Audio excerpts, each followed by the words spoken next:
हमें क्या मतलब श्रोतापन के अलावा मतलब कहने के अलावा उसको हमें पालन भी करना चाहिए। ये धर्म है। एक बूढ़ी माँ आती है, उन्होंने कहा हमको संक्षेप में उपदेश समझाओ, संक्षेप में करिए। तो बुद्ध ने बोला सब पापस्य करणम कुशलस्योपि संपदा सचित पर्योदपनम एतम बुद्धानुशासनम। किसी प्रकार के पाप का न करना, कुशल कर्मों में वृद्धि करना, चित्त को सचेत रखना, यही बुद्धों की शिक्षा है, यही बुद्धों का आदेश है। तो वो कैसी 75-76 साल की बुढ़िया रहती, बूढ़ी माँ रहती है, उसकी सहेली भी रहती है और शराबस्ती में जाती है। तो वो मतलब उनसे सीख करके आती है, सीख करके वो मेडिटेशन, ध्यान साधना बार बार करती है, मतलब अपने आचरण का वो करती है कि हम कितना इसका पालन कर रहे हैं कि नहीं। जैसे वो बौद्ध उपासका है या उपासक है, जो कोई रसोई में खाना बनाते हैं, क्या कोई उपासक ही बनाता है, मतलब जेंट्स भी बनाता है, लेडीज भी बनाती है।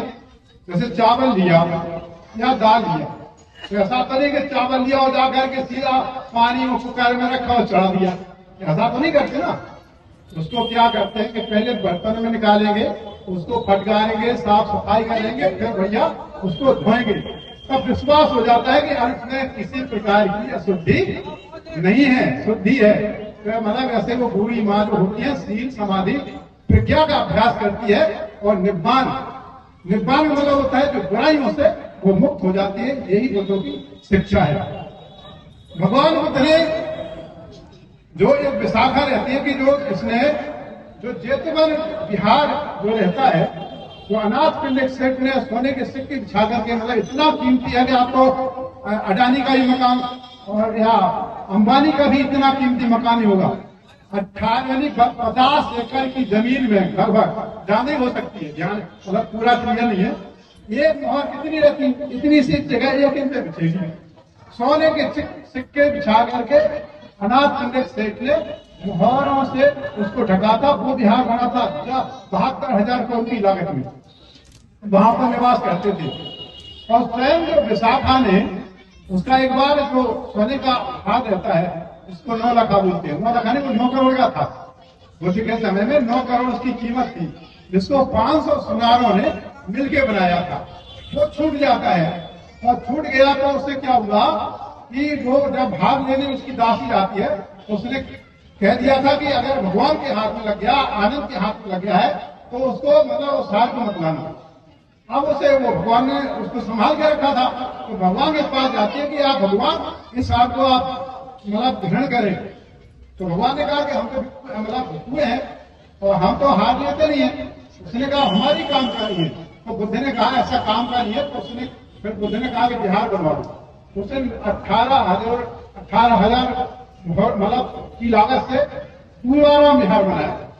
तो एक बार भगवान को जेतवन में निवास कर रहे थे, यानी बिहार कर रहे थे, और पूर्णमासी का दिन रहता है, उपोषण का दिन रहता है, और उपोषण के दिन मतलब वो विशाखा जाती है और पहुंचती है। भगवान बुद्ध ने पूछा है विशाखे, ये बताइए आज उपोषण का दिन है, क्या उपोषण मैंने उपोषण व्रत रखा है? हाँ भगवान रखा है। तो भगवान बुद्ध ने कहा कि जो पहले इसके पूर्व में जो पंडित हुए, पंडित का मतलब होता है विद्वान, पंडित मतलब विद्वान होता है, पंडित कोई जाति नहीं होती है।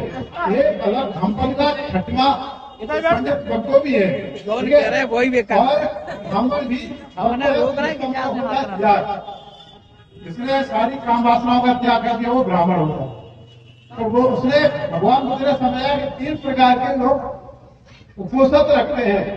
एक गौपालक उपोषण होता है, एक निगंठ उपोषण होता है, और एक उपोषण होता है मतलब अरियो उपोषण।